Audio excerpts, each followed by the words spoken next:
Today is May the 15th, and I will be talking briefly about how regulators in Europe and in the United States are pushing against greenwashing, ESG, and sustainability in investment funds.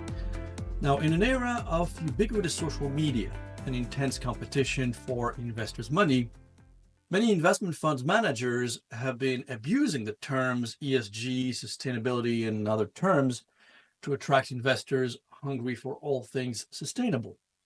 There is no doubt in my mind that many leading asset managers have been at the forefront of ESG movement, channeling billions of dollars into sustainable products and services, hence making ESG less of a trivial buzzword, but a reality. In doing so, BlackRock and others have been putting enormous pressure on the companies they invest in to improve their environmental, social, and governance postures. This offensive of sort eventually created a lot of problems for their champions, including outright security threats because of an emerging counter movement that opposes ESG. But despite the resistance, these funds remain hugely popular because investors obviously are craving sustainable investments. They can't get enough of them. Obviously, Europe is where the movement is a bit more exciting because of investor enthusiasm. And that's a market where the voices of consumers and regulators play a greater role than in most other regions around the world in shaping trends. Now, estimates about the assets managed in European sustainability funds are all over the map. But to simplify the discussion, let's use the 5.5 trillion euros estimated by the law firm Maples Group. Maples says that that figure is for the past 12 months and was up 19% from the previous 12 months. Now, this class of assets is projected to reach 9 trillion euros by 2027, according to the magazine Funds Europe. Well, needless to say, this is a huge market, and with such amounts of money involved, problems become inevitable.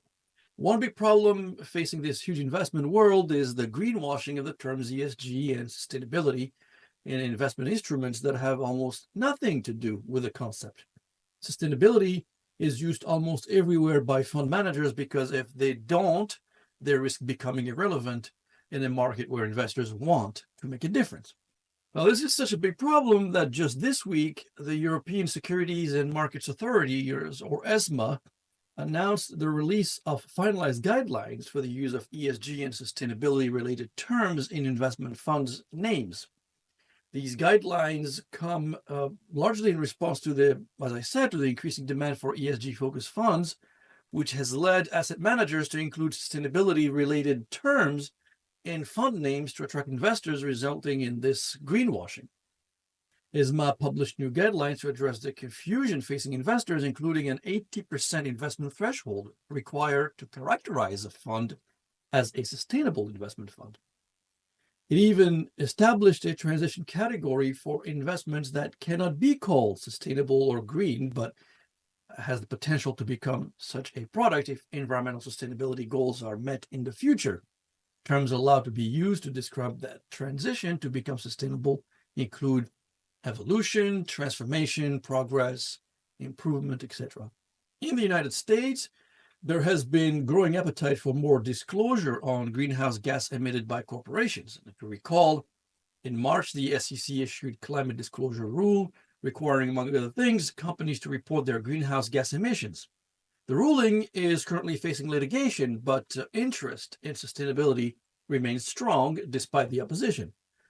But just like in Europe, some US lawmakers are concerned about the abusive use of sustainability terms. The SEC has been under pressure by 21 congressional Democrats to publish a rule that would prevent investment funds from abusing terms like ESG, sustainability, green, etc., and eventually force them to be more transparent about the funds they characterize as sustainable. The SEC has been working on such a rule since 2022, but obviously it is facing headwinds of political nature. Thank you for listening. Until our next talk, goodbye.